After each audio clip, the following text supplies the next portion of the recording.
Hello, friends.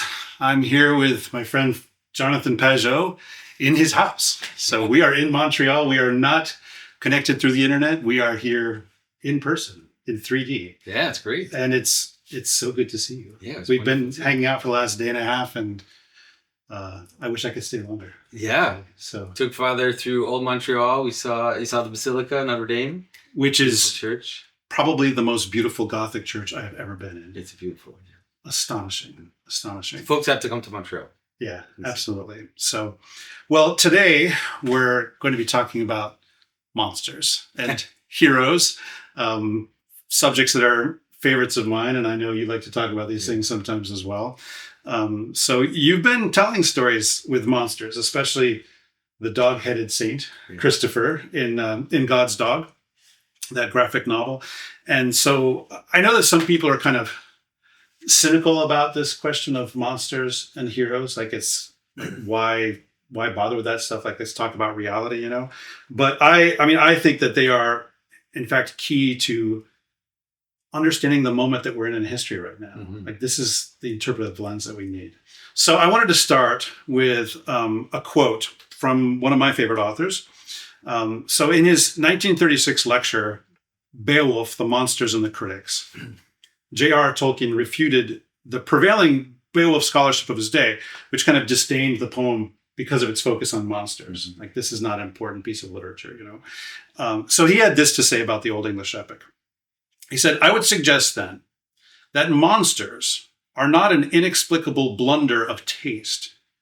They are essential, fundamentally allied to the underlying ideas of the poem, which give it its lofty tone and high seriousness." So that's what he says about Beowulf. So I don't want to necessarily talk about Beowulf today, but I wanted to discuss this question. So do you think that monsters are critical to the Christian story? Yes, I do think that they're critical to the Christian story. And I think that we have different examples of monsters in the very early Christian tradition. We have different aspects of monsters that are explored, in the sense that on the one hand, you have, of course, the monster that is defeated. You know, the monster that is killed. We have the image of Saint Michael killing the Leviathan, you know, in the Bible itself. So we have this image of these sea monsters or these chaotic beings that are defeated. But then we also have images of monsters that are saved. And that's why I love the story of St. Christopher. But there are other versions of that. There are, in the legends of St. Andrew, there are other monsters like that are saved. The story of St. Mercurius, there are different images of like dog-headed men that are saved. And so I think that right there at the beginning, like in the story of St. Anthony, you know, he goes out into the desert and he sees a satyr, and he sees a what's the man horse? Centaur. He sees a centaur. And so and so the idea that monsters are not part of the Christian tradition, like you see that right away at the outset. And it's weird because it's deeper than that. You know, even in the Bible, there's a story of a monster that's saved, and this is actually a little controversial for some people. But you don't shy away from. No, I don't shy away from controversial things. So people don't. There's a relationship between the idea of the monster and the strange, right? And so the idea is that a monster, in some ways, is something that doesn't fit into the world. That's why it's an image of chaos. And so there's a relationship between the stranger and the monster. You know, it's not a one-to-one relationship. It's an analogy that can help you understand what a monster is. And so in the story of the conversion of the Ethiopian eunuch, what you have is really the story of the conversion of a monster, not just because he's an Ethiopian, in the sense that he's this far away person that is from a land that we don't know about. The edge of the world. Yeah, but he's also castrated, and therefore he is not male or female, like he's an ambiguous figure. They talk about it that way. So the Ethiopian eunuch represents this image of ambiguity, of something that is mixed, that is confused, that can't be completely named in an easy way. But in that story, you actually see the story of Elijah, right, represented in his baptism, because when the Ethiopian eunuch is baptized, then Philip is taken up into the air. And it refers to the garments of skin, you know, that this Elijah gives to Elisha. Yeah. But here it's it's as if it's saying this is what the monster can become. Like a monster can be saved, it can participate, can become a figure that, is connected to you in surprising ways. That story was one of the inspirations for for the God's dog story. Was this idea of Elijah and the garments and the Ethiopian eunuch and all of that. So in all of our tradition, we have in the West we have the gargoyles. In the East we had the griffins, and so Byzantine churches had griffins. Yeah, either on the doors or outside or whatever. Or the bishop's throne. Sometimes. Yeah, so we have it's completely part of our tradition. You can't get it out. Yeah. Yeah, I mean, one of the things that Tolkien says about Beowulf is that he says it's the monsters that, as he says, give the poem its lofty tone and high seriousness. Mm-hmm. Do you think that monsters do that for the Christian story? Well, if you understand it in the sense that one of the aspects that the Christian, or the role of Adam, is to name the animals, right? The idea that one of the roles that God gives man is to engage with chaos and to master it, to encounter it properly. And so I think the idea that in the Beowulf poem, that's what happens. It happens through killing of the monster. It happens through destruction. There are different ways to deal with the monster, but that is actually the image of what the human is there to do, is to engage with that which is difficult, to tame it, to answer the riddle, to kill the monster. In the God's Dog series, we say there are three kinds of monsters: the kind you tame, the kind you kill, and the kind you leave alone. And if you learn that wisdom, you'll know how to deal with monsters. Like some, you just let them sleep. If they're sleeping, let the monsters sleep. Yeah. But when it wakes up, some of them you can tame, and some of them you have to deal with more seriously. Yeah, it's interesting. I mean, I think about that, for instance, in The Hobbit, where, like, how do you deal with that dragon that's in The Hobbit? And all three of these approaches are taken at various points. Okay, so that being said about the Christian story, I mean, how do you think that, and this might be another controversial thing, how do you think that monsters are manifesting today in this world? That Christianity then has something to say about that. Yeah. I mean, I think that monsters appear every time there's a celebration of ambiguity. When it's a celebration, the thing is that ambiguity is part of the world. It's a necessary aspect of reality. Yeah. But when there's a celebration of it, as if it is in a value in itself, like here's something that is chaotic and not totally formed and not certain, and we want that to become our, it's like you putting the gargoyle on the altar. That's the image of that. No, you don't put the gargoyle on the altar. He's on the edge of the church. He's on the edge of the church. He's in the transition. It's an image of the transition. And it's the same with St. Christopher. So St. Christopher, he carries Christ across the waters. That's the legend that we have. So basically, he's like an ark. He takes the seed and he brings it through chaos. Like that's the image of what the monster can become. But, we don't, in the traditional Greek church, they would have the image of St. Christopher as you leave the church, outside, like the door of the narthex as you leave, or on bridges in the West. But you don't have, the monster, in the altar. Yeah. He's the patron saint of the city of Vilnius. Okay. In Lithuania, which, I don't know, they have an interesting relationship with being the end edge of the world. And I talk about Lithuanian too much, but, as you've discovered over the last couple of days. Yeah. I mean, okay. So you said where there's a celebration of ambiguity, and I think you've also used the language in other places of taking what's marginal and putting it in the center. Right. I mean, there's so many ways we could talk about that right now, and I think we should at least mention some of them, even if we don't have to make a deep dive into them. But like deviations from the design of sexuality that God created, which is about creation, about family, about stability, all that kind of stuff. But also all of this sort of intersectional identitarianism that exists now, which is always about, it's not about how I'm seated in this world and embedded in this world. It's about how I'm different from everything else. This is this is from the 60s. This is from the 60s and 70s. We already had this idea that, and I grew up with that. Like I grew up thinking, I celebrate my difference. I'm celebrating how I'm different from you. And so I have these deliberate gestures in order to signify my difference.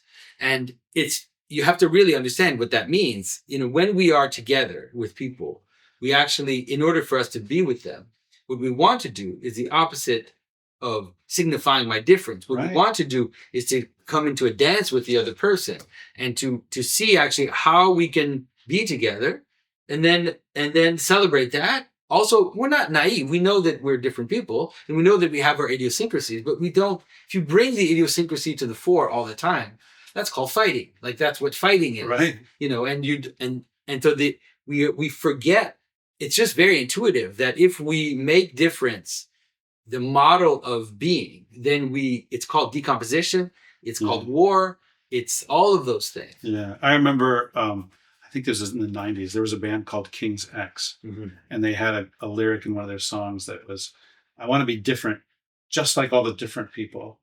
Which is, obviously whoever wrote that lyric recognized the irony. Yeah, for sure. And this is the thing, by the way, like difference will happen.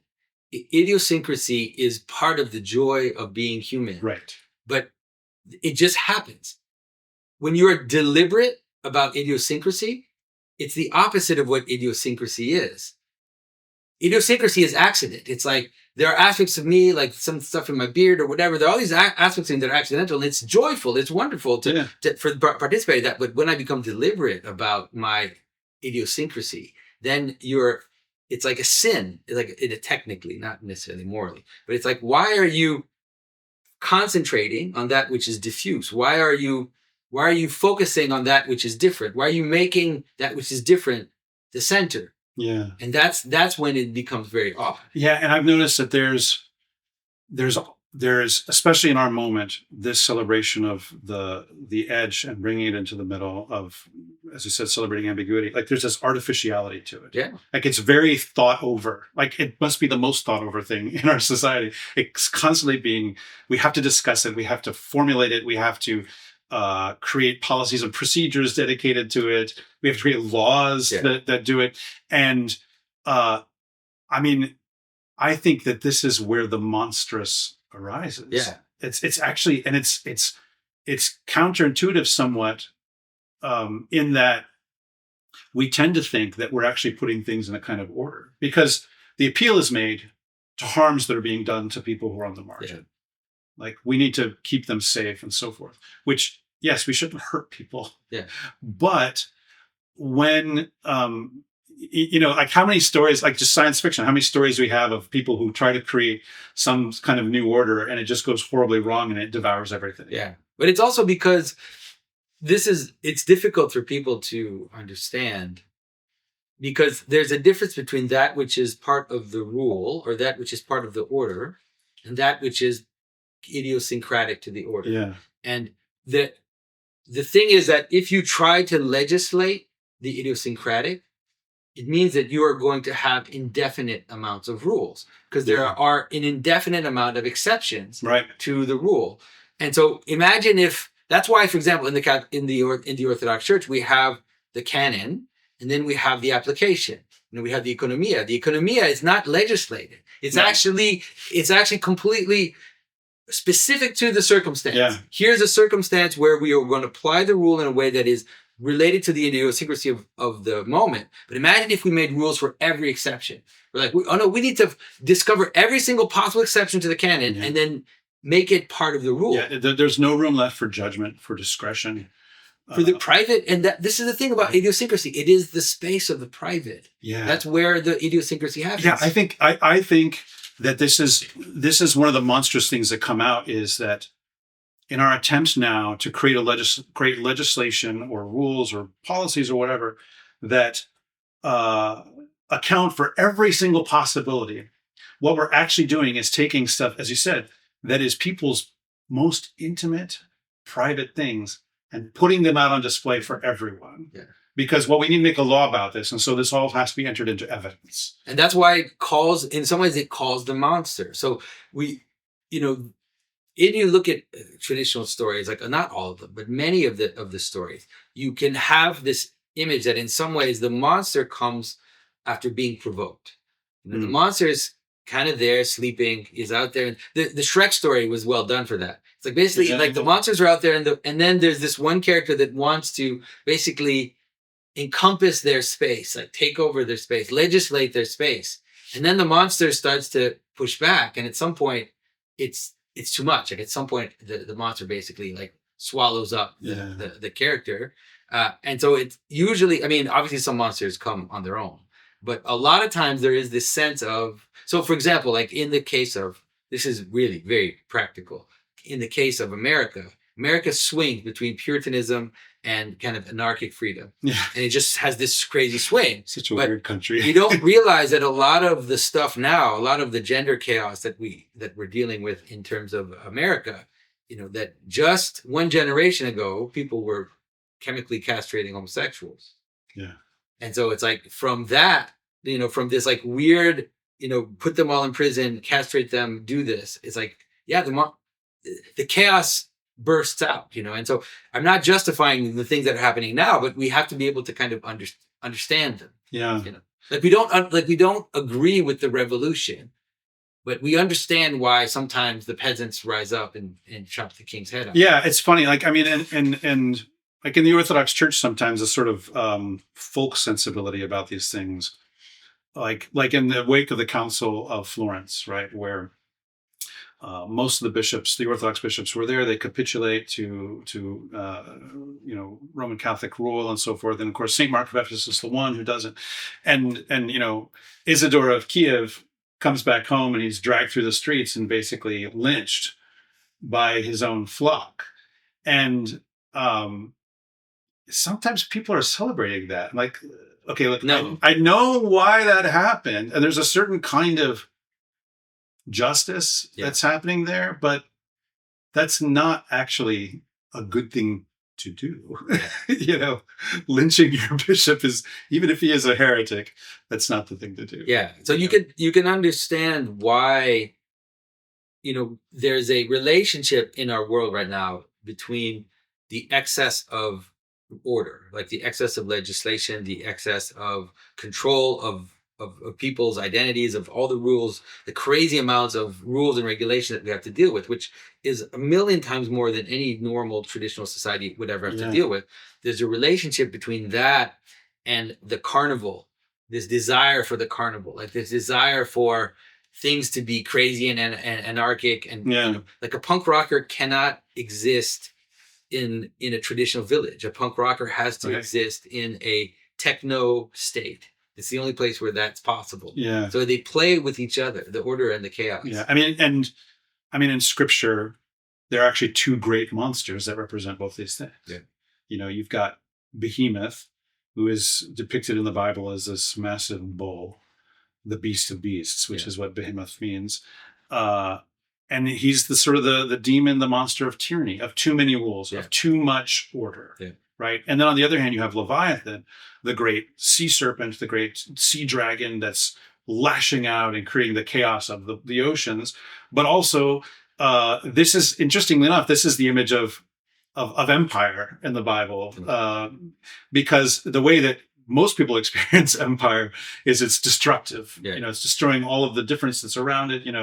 But interestingly, an empire can be both Behemoth to its own people and Leviathan to those who are around. Yeah, right. And I think those are some of the animating forces that we're seeing at the moment. Yeah. And they're theoretically opposed, but they're both destructive. Yeah, and it's dangerous for us. Like it's dangerous for people to not, if you have to be able to identify that those two excesses play with each other, because one of the dangers that we are all in is to identify with one side against the other, and to think, oh, well, look at all these crazy rules and all this crazy world, and so you kind of move into this idiosyncratic, anarchic mode, or the opposite, and so we have to be.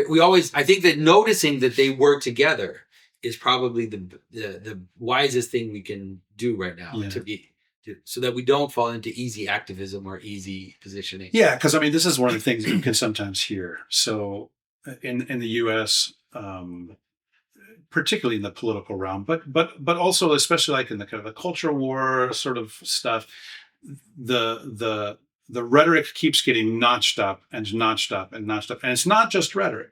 There's sometimes actual violence, sometimes 3D destruction. It's not just cancel mobs on Twitter. And so you'll hear people essentially say, well, the other side has really gone over the line. Yeah. And so desperate times call for desperate measures. It's time for us to go over the line too, to make sure that things get back to where they're supposed to be. This idea of, fighting fire with fire. I mean,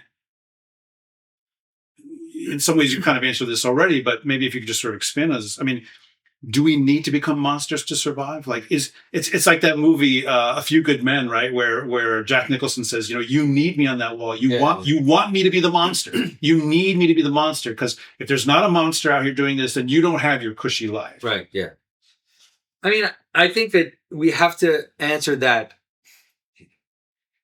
How can I say this? Like, we have to be able to answer that situationally. There's a reason for these structures. There's a reason for this aspect of reality. God created the Leviathan. And so although the Leviathan is narratively used in the Bible sometimes to represent the power of God, and this sense that, there's this massive creature that are like God's pets. But there's also a sense in which, in the end, St. Michael kills the great snake, and it's also represented as Satan.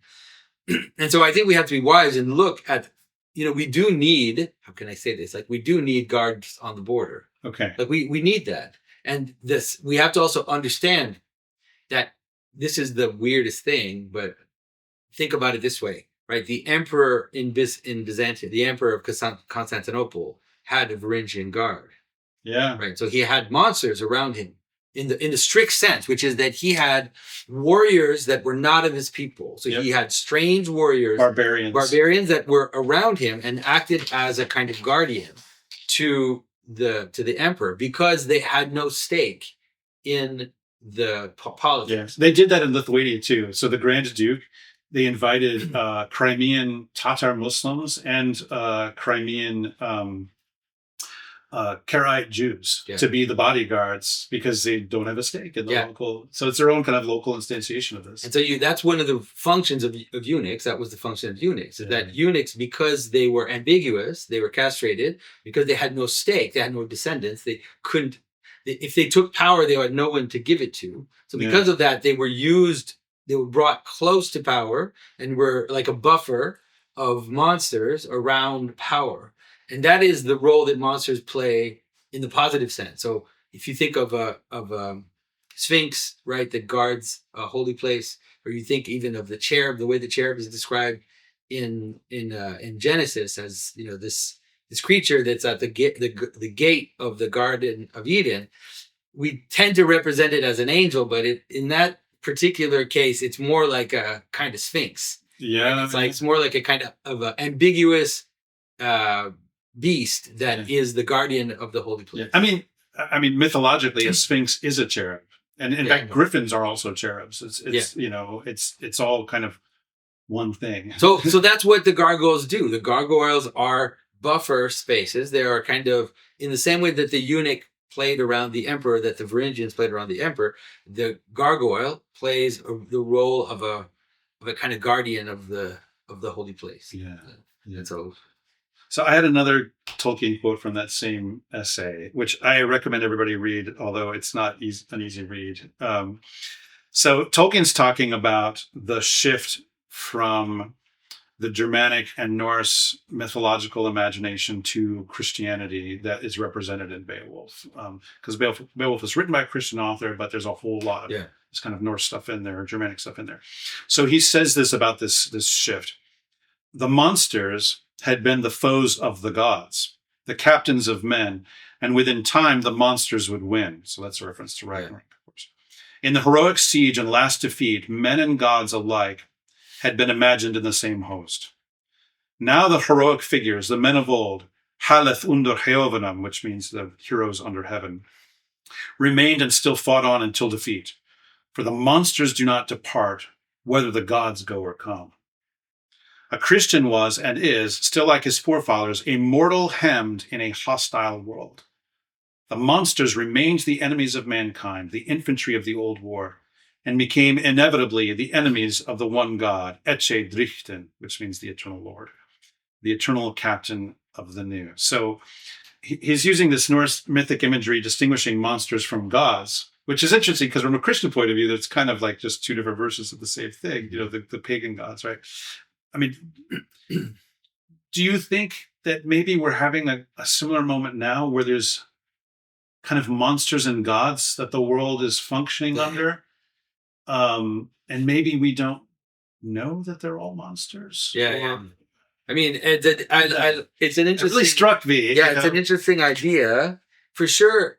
The one thing I could say about that at the outset is that it's very Christian.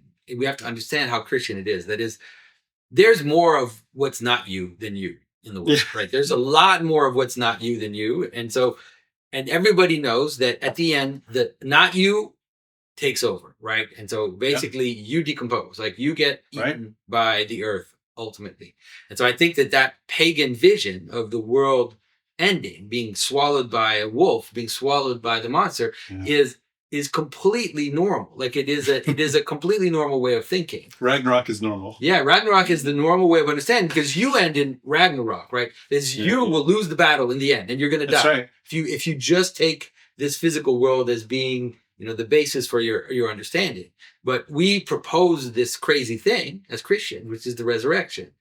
Mm-hmm. And in the resurrection, it is the surprise that after being eaten by the monster, like in the right way, you could say, it not accidentally, but going there with the right vision, then out of it comes something more, something higher, something greater.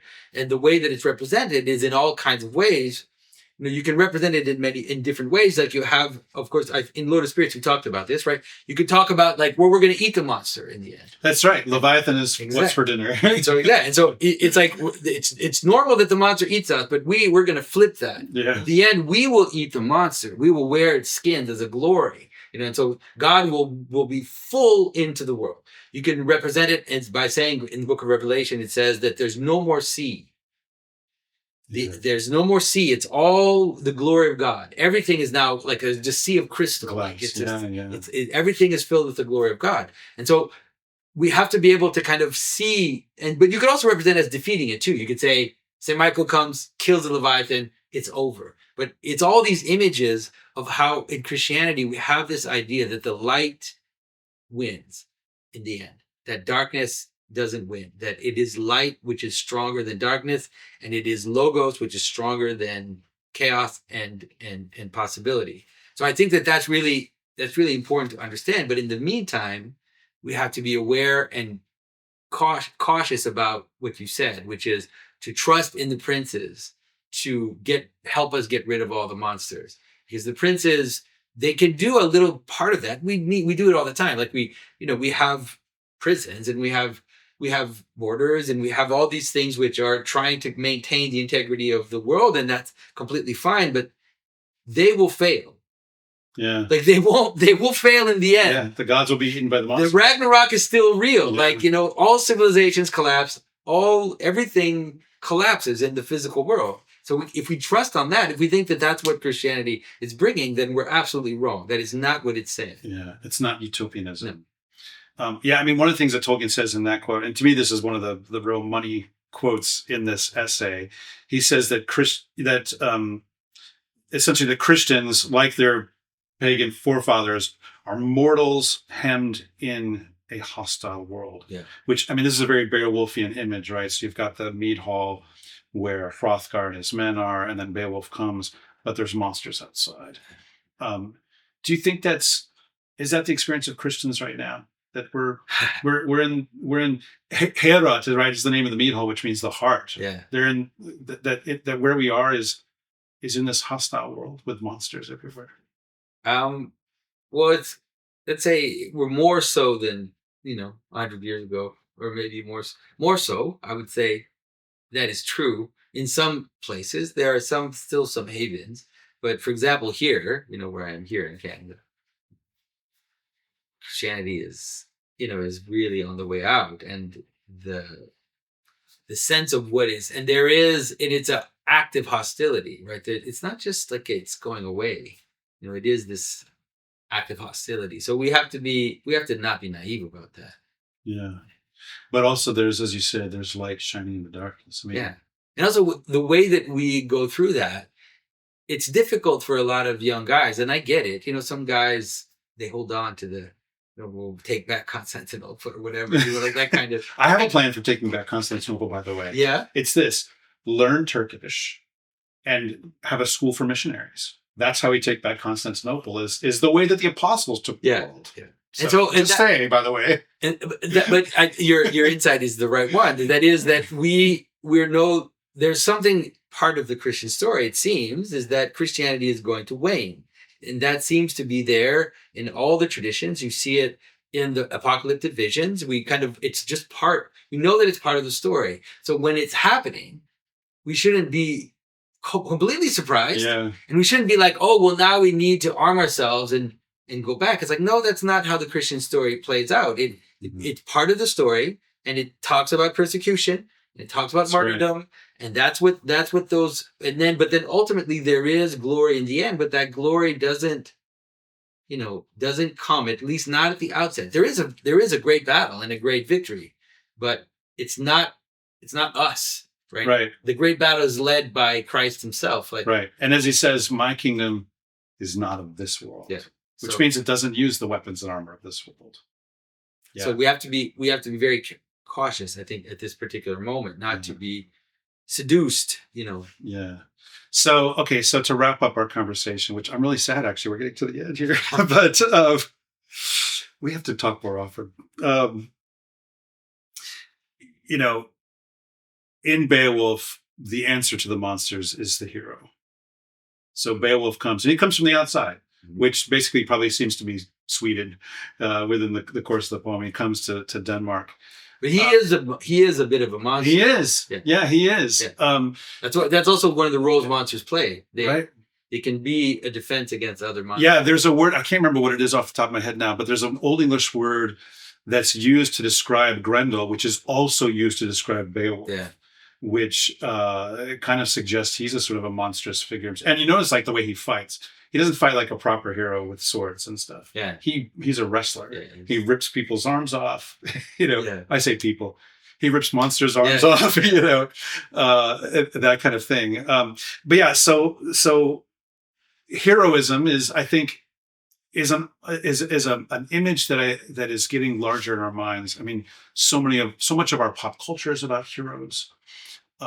Heroes overcoming incredible odds, to save the world and so forth.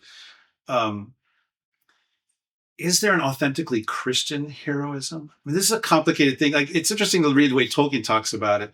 He refers to pagan heroism, but he doesn't seem to spend much time on a kind of a Christian version of it. Is there? What would that be? Yeah, I think there is a Christian heroism, and this will also be controversial because I just said we don't use we have to be cautious when we are not to be seduced by the ways of the world. But I think that the image of the knight, the best image of the knight, is an image of Christian heroism, which is this idea that there is strength, there is martial ability, there are all these things, and that the highest thing you could do would be like a monk. Like, that's the highest. The highest thing you could do is to be in a cave praying, repenting. That is that which is the highest. But then the second highest thing you can do is to put your strength at the service of those that can't defend themselves. And that is a type of heroism that is really Christian. Right? The idea that the strong man or the martially proficient person doesn't fight for their glory, but fights, to help the weaker people, the children, the women, to defend the people that are there. I think that is a possibility. It's fraught with all kinds of. It's a minefield. Yeah. And I think there's a reason why the Orthodox tradition, for example, although we accept the need for soldiers and we see that there's value in someone who sacrifices themselves in that way, we still have them go to confession for the things they've done in war. So it's not a clean cut. It's not like this is all totally fine. No, it's not totally fine. It's not sacral war. It's a lesser, lower reality, but is nonetheless possible. Like it is. I think that if you use your strength to defend others, that is a possible vision of heroism. Yeah. So you mentioned the knight, and immediately my mind went to actually probably because this is my next question, but my mind immediately went to Edmund Spenser's The Faerie Queen, in which you've got the figure of the Red Cross Knight, who is basically Saint George within the poem. So Saint George, the image that we have of him is this knight on a horse, slaying a dragon. But then there's also, actually probably seems to be the earliest traditions about St. George about his martyrdom. Mm-hmm. But all of this comes together for us in St. George. So is he a hero? Is he a Christian hero?